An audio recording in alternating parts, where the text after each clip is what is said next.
Hi friends, welcome to my channel. కౌశికిని mental హాస్పిటల్కి తీసుకెళ్ళడానికి వ్యాన్ కూడా వస్తుంది. ఇక అక్కడున్న డాక్టర్ నర్సులతో కౌశికి గారిని తీసుకురండి అనగానే ఒక ఇద్దరు నర్సులు వెళ్ళి కౌశికిని 2 చేతులు పట్టుకొని తీసుకొస్తూ ఉంటారు.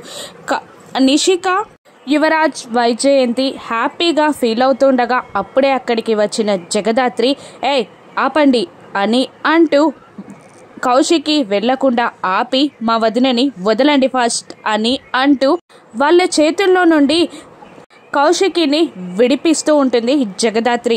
నీకేమైనా పిచ్చి పట్టిందా, ఎందుకు ఇలా చేస్తున్నావు అని నిషిక అరుస్తూ ఉండగా అసలేం జరిగిందో మాకు తెలిసింది, నిజమేంటో తెలిసింది అని జగదాత్రి అంటూ ఉంటుంది. దాంతో ఆ ముగ్గురు టెన్షన్ పడుతుండగా అన్నయ్య అని జగదాత్రి అంటుంది. అప్పుడు సురేష్ పరందామయ్య తమ్ముడైన బాలరాజుని షర్ట్ పట్టుకొని లాక్కొచ్చి వాళ్ళ ముందు నిలబెడతాడు. బాలరాజుని చూడగానే నిషిక యువరాజ్ వైజయంతి టెన్షన్ పడుతూ ఉంటారు.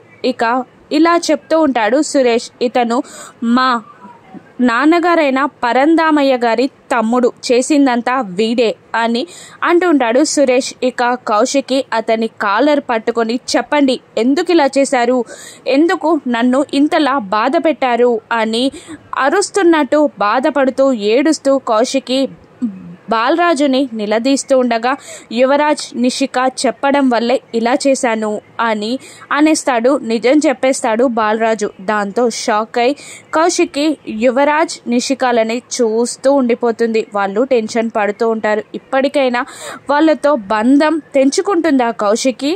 ఇప్పుడు కౌశికి నిర్ణయం ఏంటి? రాను ఎపిసోడ్స్లో చూద్దాం. Thank you for watching.